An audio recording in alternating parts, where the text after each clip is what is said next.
Hey, yo, Guilherme, como Big tá? Benjamin, Tudo bem? tudo bem? Que prazer ver você. Oh, my pleasure, É, bro. é, eu quero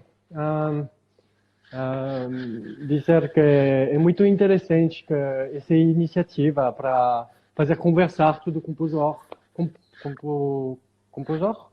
Não sei. Especialmente esse momento que a gente está com muito esperando qualquer coisa para fazer uma nutrição para a vida, não sei como, para desfrutar, mas bom, I'm going to speak English now because I think it's the language that you choose That's for doing great, this. man. Yeah, sure. Thank you so much for participating. And I did choose English for doing that, for most people could understand what Yeah, yeah. we speak, we talk, and Okay. yeah, from people from everywhere. And it's so nice to have you here. Yeah, thank All you. right.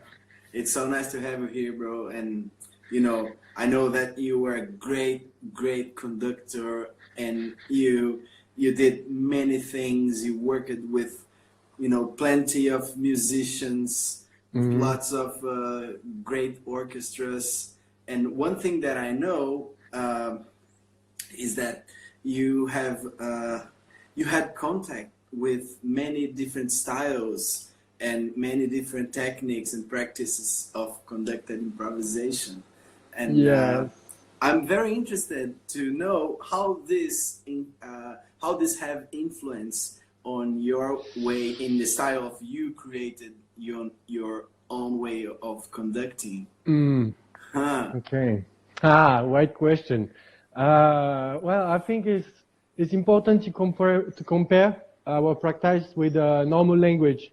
Like when you learn a new language, that is the language something to put names of something that exists, or is it something that you manipulate to create new things? There is always that story of when I was young, I thought that there was no connection between the languages. When I used to travel with my parents, I was like 5, 6 years old maybe, and we're going abroad, and I couldn't guess that you could translate things. I thought that people were just expressing things that couldn't be translated, like, some Canadian people living in the ice, they have like 12 words for ice, for example, or for different types of snow. So I really thought that each civilization was grown like this, that if I'm interested in this, I have like 10 words to describe it. If you're not interested, maybe you don't even have a word to tell it, and you have civilization that they don't even have the word music, it doesn't exist. It's just part of life. It's just something that exists like something else. Uh-huh. And so from there, I think how I grow my language and is always, even if I steal things, I always try to make it mine, to be able to use the concepts, how I articulate the things in a way that it's really personal to pursue my, I don't know, goals or inspirations or whatever. Mm-hmm. So yeah, I really try to mix a bit, I've learned Soundpainting at the beginning, a lot, like, I don't know, 15 years ago maybe. And then a bit of percussion con señas, and then also with you and Tayo Omura and João Paulo Prazeres from Brazil too. We had this huge questionings together about conduction and some painting and like everything about like how we build the things, the philosophical value, and it's been really rich to me also, and also transposing this Cobra, the John Zorn's game pieces that we use with cardboards like this, 16 cardboards with symbols, quite simple, really efficient. And the conductor just show a cardboard like this, and when you put it down, boom, you play it. It can be like exchange material, can be, you know, like sync with someone, it can create duets, can be like many things. And no, I mean, not so many, because you just don't have 16 cardboards, but the energy is always different. So it's also to tell that I like mixing things. I think they pursue different goals, each part of the language. And also, I think that sometimes the less words, the better. I have to shut up now.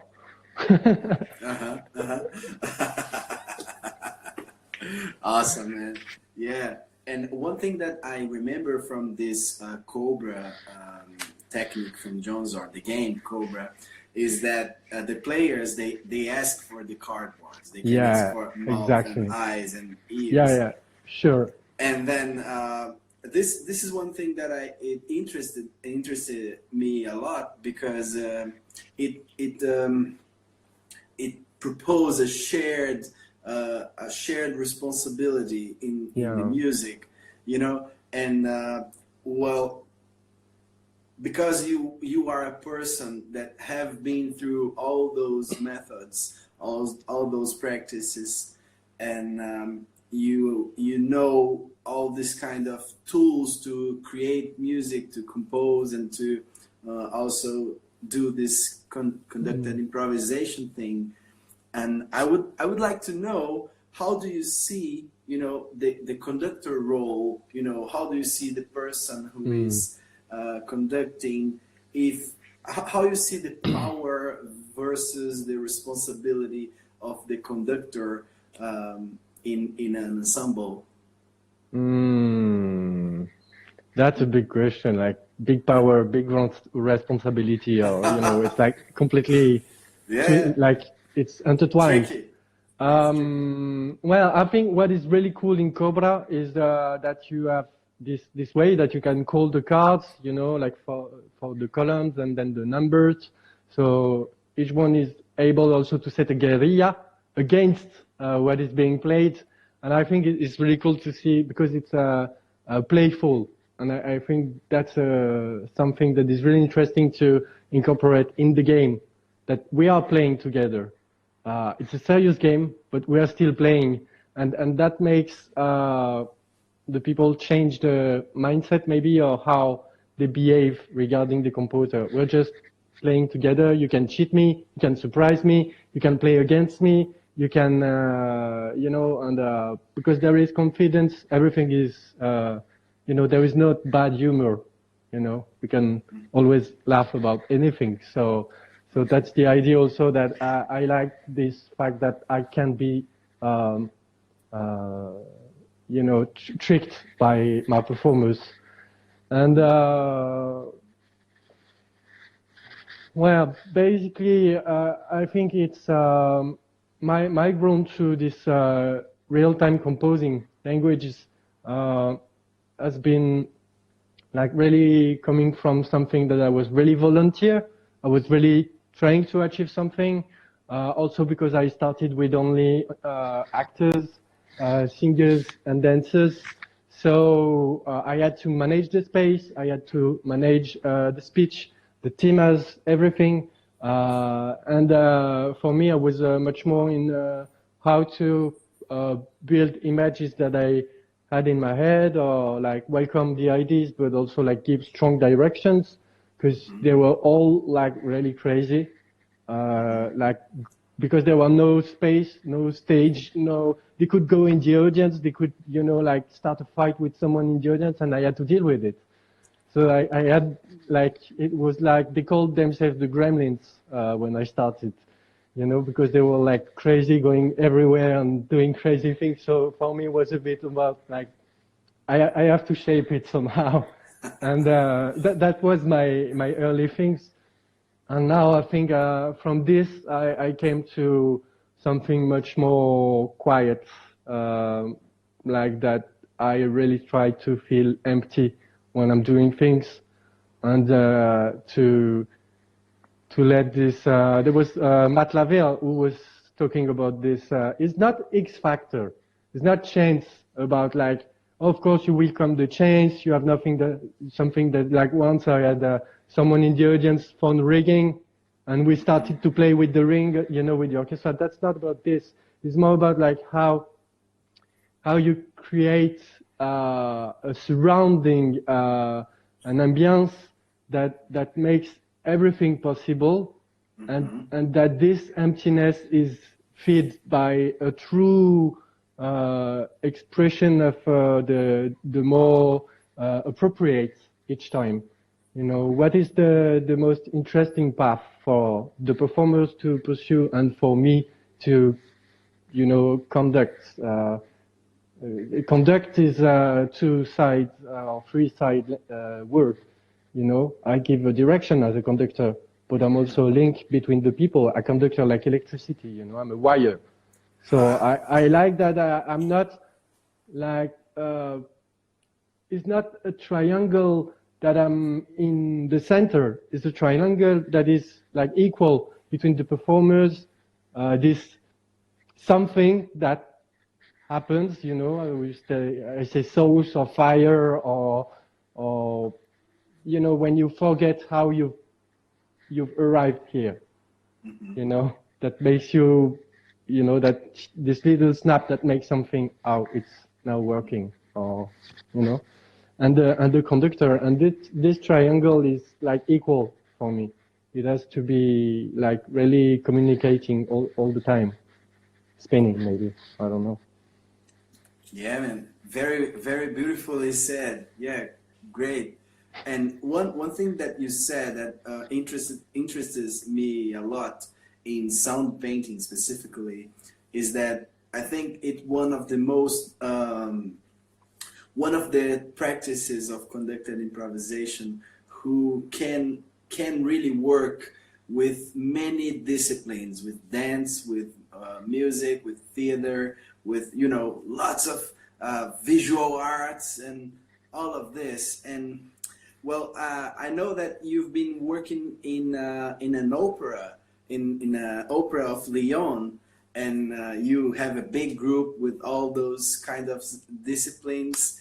Can you say a bit about that? Well, actually, my former band, which was Le Spang, was 22 performers, like 4 dancers, 12 musicians, 3 actors, visual artists, technicians, sounds and lights.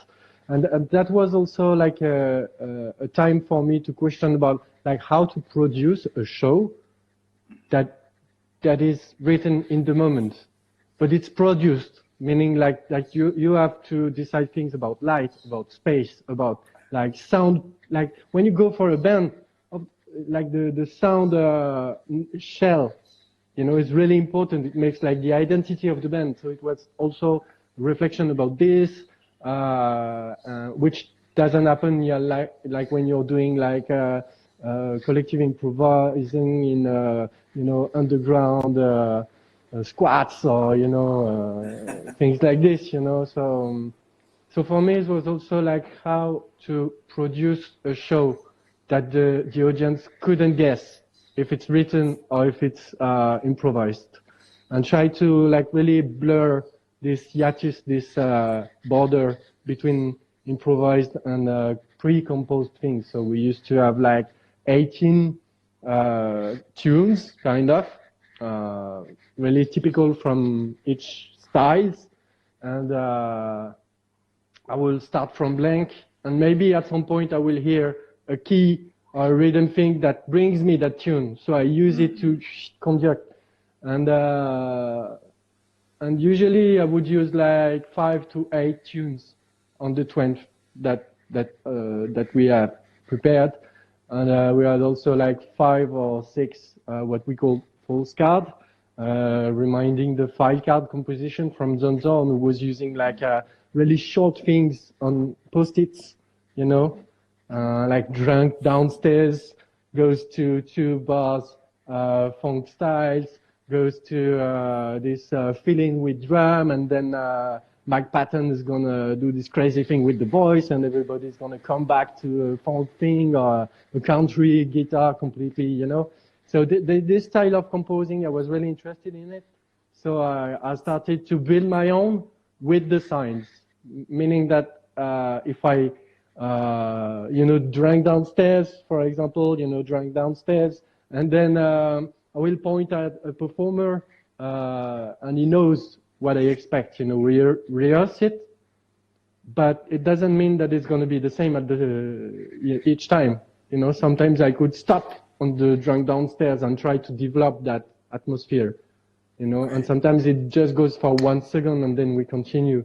So yeah, the idea was more like also to be able with these all prepared materials to set direction for the dancers and the actors, because it was the most difficult for me, as I worked with them for a long time, but I'm not stage director, I'm not a choreographer, so it's also a knowledge that I gained with working with that band.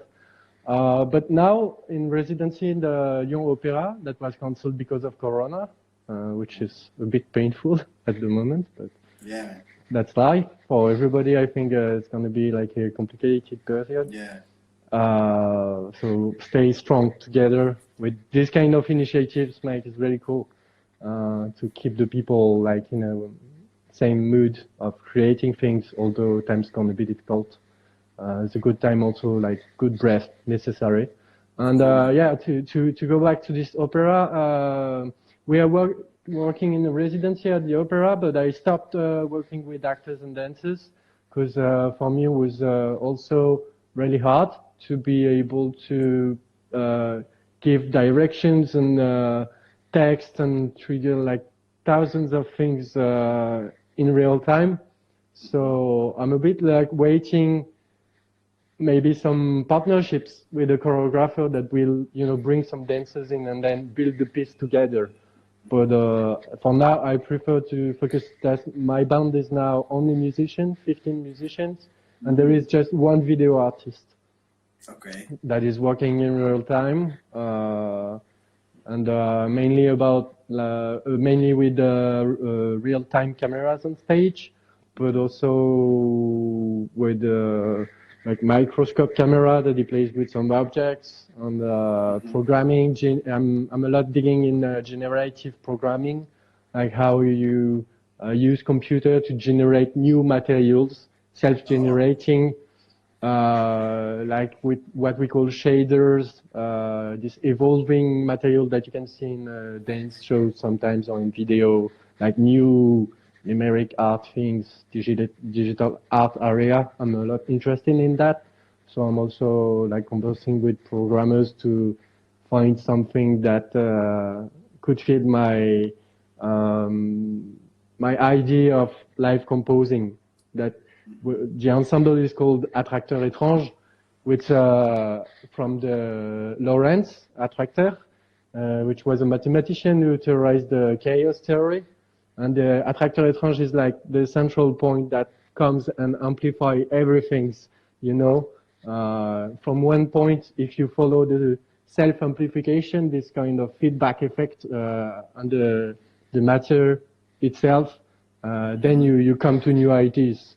So that's the idea also of being less maybe compartmented in the composition, but also like letting the simple things like the butterfly wings influence the whole composition.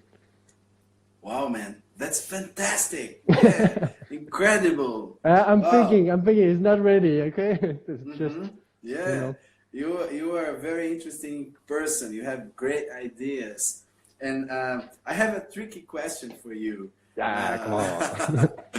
Which is when just before we start, you sent me a song. You sent me a file with the music, and what I would like to know is when you are recording your music, do you believe in a faithful recording of what happened, or do you agree with mixing and editing the track so you can have a different thing at the end, a different product?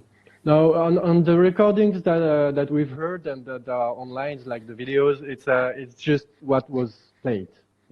Maybe it's a bit mastered by someone that like changed the IQs and like compressions and stuff.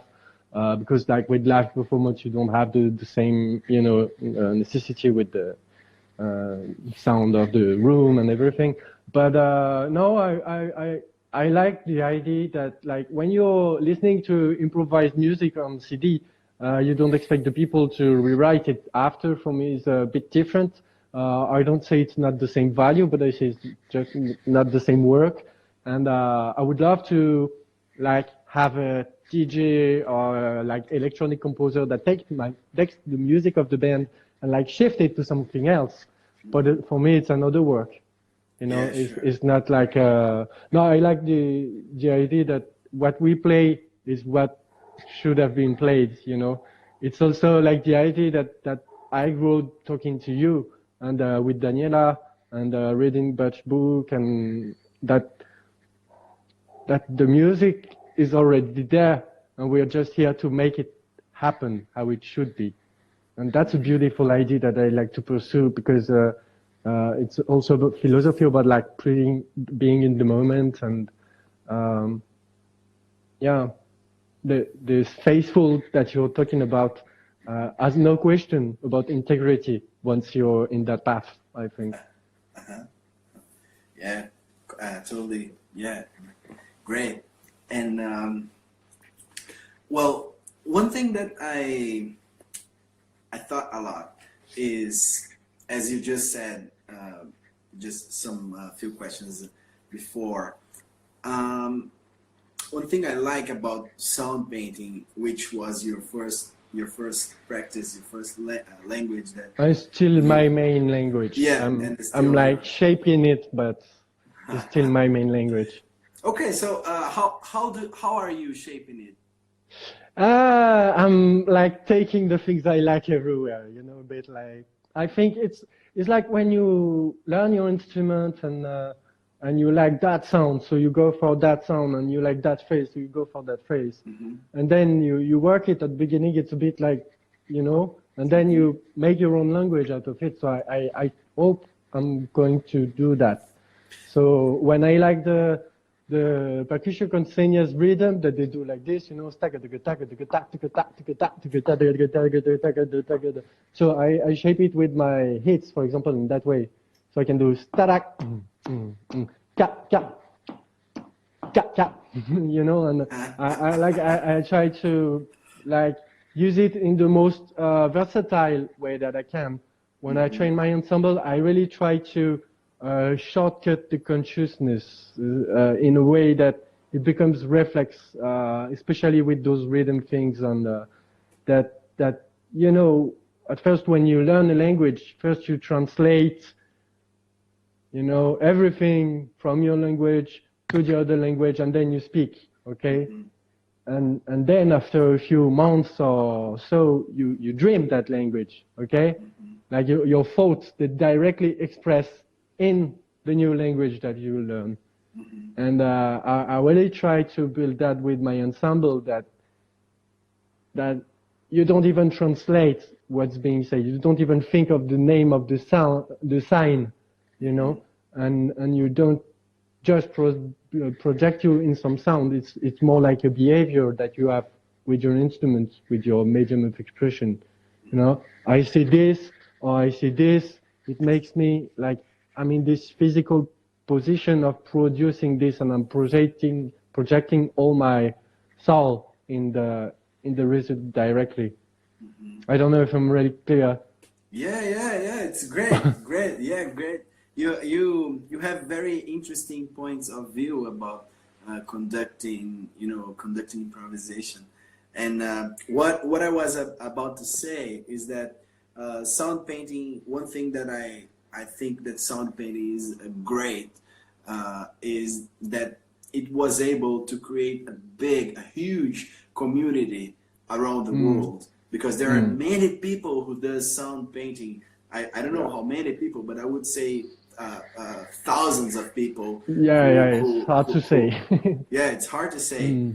And this is one thing that I really think is great in sound painting. Is the community creating, the way it joins people, and it makes that you feel part of something that is bigger than yourself. How do you think? What do you think about that? Yeah, I think it's mainly due to the personality of Walter also. So Walter Thompson, who have been trained with in 2010 maybe, no 7. His idea is that, you know, like Bach had his language, Santiago Vázquez, well, no, it's a bit different because it's more like sharing it also. But Bach was like really was his tool, and Johnson also has his tool, and he put a copyright on the Cobra. And I think, you know, it's okay, I'm not judging, but I think like what moves that Walter did was interesting is that he said sound painting belongs to anyone, you know, it's a language, so it's a collaborative thing. Like everyone can use it, shape it, change it, default it in a different way. And as I come also from like computer programming a bit, it reminds me a lot like the free software, you know, open source. Okay. So you can go within the code, you can like cook what you need inside. So I really see it like this. So I think that's also a part that this idea of sharing, of making a living language, a collaborative one, that the syntax was created by Sarah Weaver, by someone else. Lots of signs comes from someone else. And that makes a strong community also that is being fed by itself, you know. And I think now for me the next step which is interesting is like mixing these different languages, really like conduction, percussion con señas, Cobra, something with Andy Emler, graphics course, you know. I think like we're in the time that we must mix the things to the different sources to create new things. Or I don't know if creating new is something really that we have to pursue, but just to make some things that goes in the direction that we want. You know, music is not the same in the 70s that it's now. It's not you know, so like there are lots of signs that are now connected with the electronic music. You know, you have filters, you have like bit repeat, you have delays. You can rewind the things. You know, it's a lot connected about the computer music also, DJing and stuff. So how we use, for example, that input within our languages. And how do you prefer to use as your language? I mean, would you say a bit about your creative process? I mean, what kind of gestures do you think are the most interesting? And when I'm gonna use your own question you did on the last talk, which is when the fire starts in the music, when is what is the secret sauce for having a nice and interesting performance? For me, there's something like with the fluidity and the let go. Like most of the time, is like when you go with the flow, that you don't try to control too much, and then something starts, and you're like surprised about yourself. That's where the fire starts for me, like most easily. And so you have to take the risk to go there, to do something that you didn't want to do in a volunteer way, but something that, you know, is a bit escaping from your volunteer. And but the signs, I think the correct answer could be like correct. I don't like a lot, but like the most straight could be depends on the moment for sure. I'm sure. But then I think this moment is also regarding like how you can connect with the energy of the orchestra, how you can feel your people, you know, and feel the group, so that what you're proposing is like really matching or unmatching, you know, if you want to surprise them also. But yeah, I think it's also like it's mainly the energy, like how you choose the right energy for the right moment. It's not that much about the sign, you know. But if I feel that we are being stuck in somewhere, maybe I have to do something like really fast, and then and then it's gonna reset the energy that I was feeling a bit like going in some places that maybe we could get bored, or maybe that we used to go all the time, so I have to find something else. So for me, it's also much more about like how you psychologically feel the persons and feel the moment to get the right sign when you want. But I think I like a lot this conducting thing that I don't use sign also.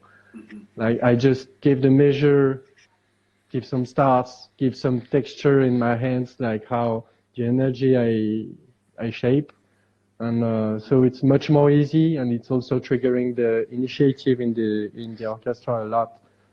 Like I'm not telling you to play all the time. I'm telling you to play what you think is necessary, and I'm telling you take initiative to do the upbeat, the feeling to go to the first beat, and maybe someone else gonna take the continuity of your discourse. So it's also I like this work, like what we call in sound painting shape, line, conduct. But I think in conduction is the basis. No. Nice, man. And one thing that you just said is sometimes you find yourself in a boring space, or something that you think you are repeating yourself. What kind of strategies do you use to get out of it? Oh, I think there are many. Sometimes it's continuing, continue and just, because if it's boring, because maybe the people think it's uncertain. We are in a place that everybody's questioning a bit, like, are we interested in doing that? Isn't it sounding a bit like jam, like, something like without control? And sometimes just continue. And then it will give the people the strength and the conviction to make it interesting without changing too much. Sometimes it's just like, who's going to stop? So who doesn't feel necessary, just stop. And then maybe you can build something out of it. And sometimes it's also like off, go back to silence. And from the silence, build something different. Like brings back the listening, the awareness of the people, starting from a blank page, like just turn the page and do something else. Contrast really the cool, I don't know. Well, that's a few ones. Yeah, of course. Those are great strategies, I think. Yeah. And well, one thing I would like to ask you is if you could share a story or something that you keep in your heart for, something that happened to you, or something that you have lived as a conductor. One story that you could share. Oh, it's hard to think about this. This I should have prepared, because no, man, no, don't worry. No, the last one is just 2 strings. End of the performance, I do off, like whole group should stop, and the string continued. So I had to deal with it, and we did a kind of cool part, and it was not planned at all. So I think that most of the time, the things that touch me and really get to me to think, wow, that was super interesting, is the thing that I didn't plan or even didn't want, And it's the general thing, but I have to, if I can analyze all my best memories, they all come from something that went wrong somehow. Uh-huh. Yeah. Yeah, great. Yeah. And But yeah, no, just once I had a really cool thing with a dancer of mine, and it was cool, but I used to sound paint, in the middle of the audience. I like to cancel a few seats in the middle, so I have like half of the audience in front of me, half of the audience behind me, and there I really feel like I'm with everybody. It's like really enjoyable. And in this, I felt like the first row was like old people getting a bit like, bored like this, and at some point I did like something like whole group off pointing at my dancer that is a bit like clown performer, and he went straight in the audience and he was saying like, "Mama, you come to my show and you're sleeping," and he was like, man, I think hopefully she didn't have a pacemaker because she would have died. I was so surprised myself to see this amount of energy like reaching in the spot that it was like, whoa. So yeah, that I have cool memories like this, but that was one of the most. I think they come from like really shaped proposition each time. Like the more shape you are, the more easy is it to compose with different shapes. If you have like this, it's not easy to shape something with this. It's like constantly moving without contour. So I think like the more straight, the more integer. Doesn't mean you have to be enforced, but the most integer with what you're doing is better. Mm-hmm, mm-hmm. So how long have you been working with those people that knows?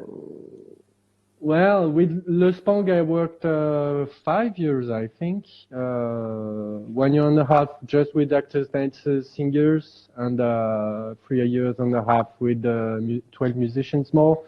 And then this new ensemble, La Tracteur, started like 1.5 ago. And there are a few members that was from the former ensemble. Trombone, drum, violin, singer, this kind of skeleton that remains. Yeah. And do you have like schedule rehearsals? I mean, do you rehearse a lot? How is your? Yeah, we try to rehearse quite regularly. And also I try to work like more with residencies that I had the orchestra for a few days in a row on the same stage with good conditions so that we can work, maybe sound, light, video, that kind of things. Yeah, I try to work that direction more.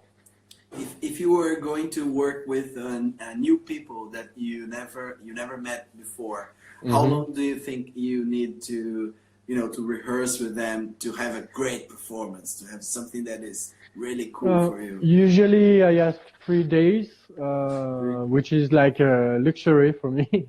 Like 3 days is like, wow, because depends if the people, they know already not the language they use, but this ability of reading, adapting myself to the group, adapting my proposition to the direction of the composition, and make the synthesis of all that stuff at the moment. So that's a bit like brain-wise, it's a bit like, it's a bit shifting. So if the people are used to that, it can go really fast. If not, there is also the whole part of like getting a new languages, getting to read, forgetting the signs to see more like how I can connect my proposition to the direction of the composition. And yeah, but the list I did, it depends. Sometimes I did just like one afternoon and the performance was pretty cool. Depends on the player. Also, if they know each other is a good thing, when you have a rhythmic section that knows how to play, how to sound together, then half of the work is done. And one last question I have before we open for people's questions is, have you ever worked with people who doesn't know sound painting at all, and then you have to conduct only with free gestures and something like that? Yeah. It happened to me when I was in Bali. I wanted to give a workshop, but in fact, the workshop there was two different kinds of players. There was like really amateur singers that wanted to experience. They were not musicians at all. And there was the musician who came for the jam session after. And so I did the workshop with amateurs, and it was great. And then I did the jam, but it was not the same person that learned the language. So it was the musician coming back from the jam and so I had to deal with that. It's not really comfy, it's not really comfortable to you can't use the signs, you have to restrain what you're doing, and you have to use a lot like your look, how you give signals. I think a lot about like that. It's not only about body language more than the signs, it's also that you're projecting energy in the people, and that makes a good part of what you're doing. And also but I had also like for 5 years psychiatric hospital orchestra, which was really great. I had the chance to do it with a music therapist, so we could like talk after each session she can tell me what she sees from her healer side, but she's also a musician, so she's really understanding where I'm going and where we're going together. And so I had lots of feedbacks, and some people, they come back and they're so heavily medicamented, heavily drugged, that they forget the signs on one session to another. So you can't really like step on the language. You step more on the confidence and the atmosphere that you create within the group for everybody to be welcome with proposition. Wow. So yeah, I had to deal, and it was also moving, because some people, they get out of the hospital because they feel better. And it's better that maybe they don't come back, they start their new life, and some they come back again.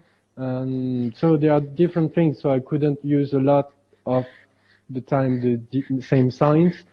But yeah, I think we shouldn't, just to sum up all this, like we shouldn't underestimate what energy we're projecting to the orchestra behind the signs, Great, man. Yeah, I totally agree. Totally agree with the energy you project is the most important thing. Yes, thank you for sharing that. This is great thoughts.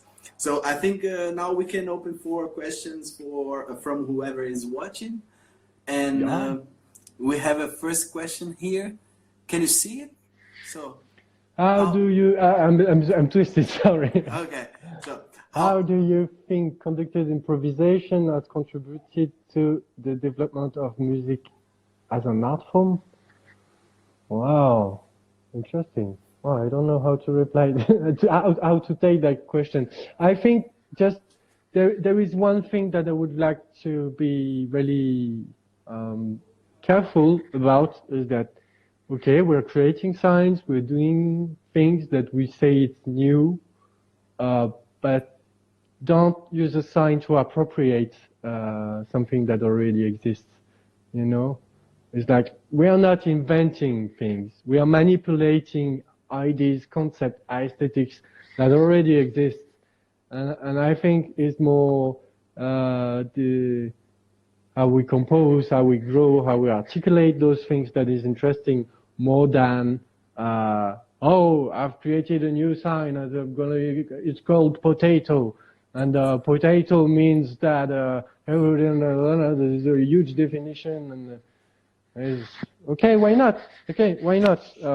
But then we have to be careful to, the ideas that we might steal from other composers.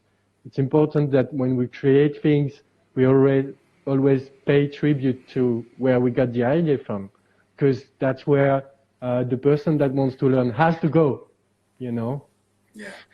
For me. Yeah, great answer, man. Yeah, awesome. Awesome. So, next one. Do you consider yourself more as an artist or an artisan? I love that question. Yeah, I think I'm more an artisan. I don't like considering myself as an artist. For me, it's a like sentence that has no sense, because I don't like to step up from, I'm part of this boil of life and stuff. I'm not like highlighted for no reason. I don't like, my voice doesn't count more than, someone else. I like the artisan thing, that it makes you in the maker's part, and I think that's a good idea, that yeah, we're just sculpting our language, our tools, our way of expressing, and we're sculpting like with work and patience and feeding and curiosity. And yeah, man, great thoughts, great thoughts. So next one, do you think conducted improvisation can be used to teach young and beginners? yeah, of course. So how I mean, yeah, can you yeah. develop this idea? Well, I think teaching is a lot about like sharing yourself. It's sharing like what you like, it's sharing your curiosity, how you can open curiosity to someone else. Then it goes through conducted improvisation, it goes through classical music, it goes to your medium, And I remember I've been learning gamelan, in Indonesia this winter. I had the chance to do beautiful like learning of these metallophones instruments. And there was we were welcomed in a community of gamelan player, and one of him really fed me, like really helped me a lot to learn, to do the tunes, the rhythm, the complicated things, to memorize and stuff. And at the end, I don't know what he was using, and most of the time I thought it was a smile, It was like, it was giving so much easiness and so much well surrounding ambience to you, giving you, hey, you're gonna make it, it's okay, hey, let's have fun, and blah blah blah. And at the end, I told him, what I learned from you is that your best pedagogy is smiling, And he told me, no, it's not the best, it's my best, Everyone has his best way, And so I think it's not more about the medium, that what you use to transmit what you like yourself, and what animates yourself, your soul and stuff, But of course, I think like real-time composing, improvising together is a good way to learn things. Most of the time, it fits something else, but I wouldn't say it's like the best or something like this. I'm not really like defending any chapel. I'm not really interested in it. Awesome, man. Yeah. So another question from our big brother Tayo. Hi, Tayo. How do you do your conducting training when you are alone? What kind of sorry. So yeah, what kind of exercise you do to train? Yeah. It's funny because I know Tayo is going to martial arts for a few years. Yeah. When I was young, I was trained as martial arts also for 10 years.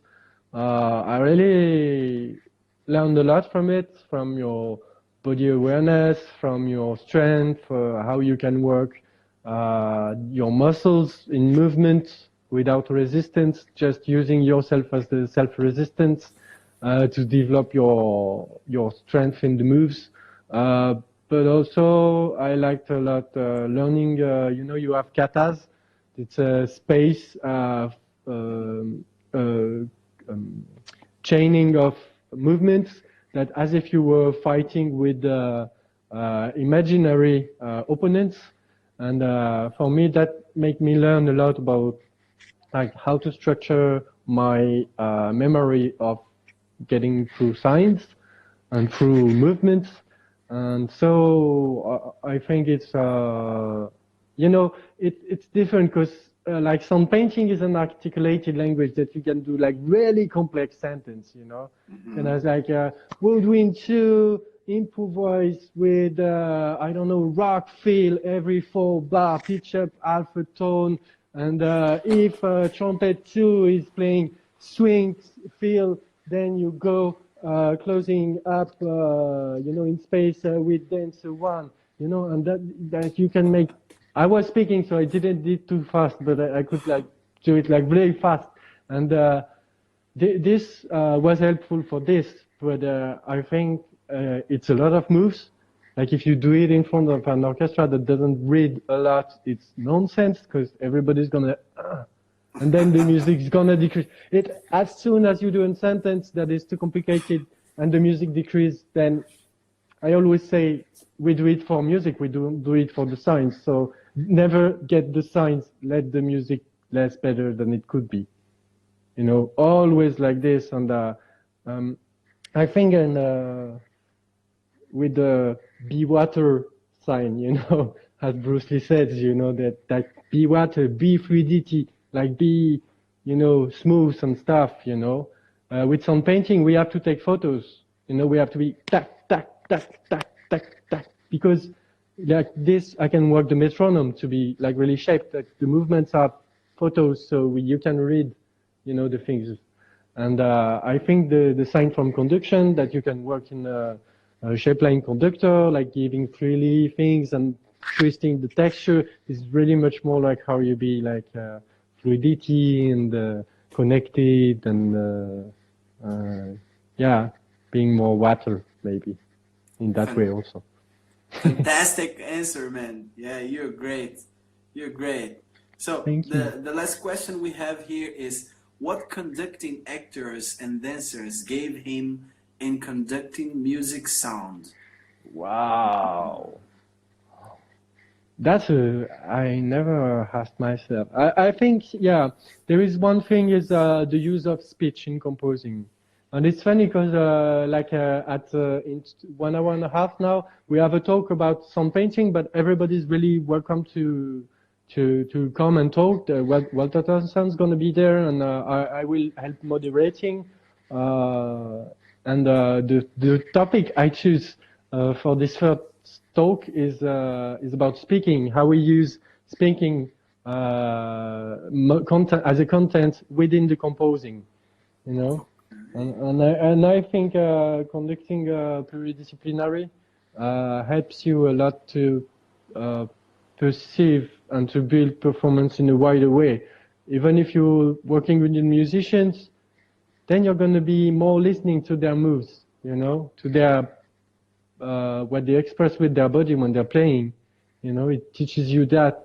It teaches me a lot also because my use of my look is not like I'm not scanning a lot the people because I think I enter the intimacy.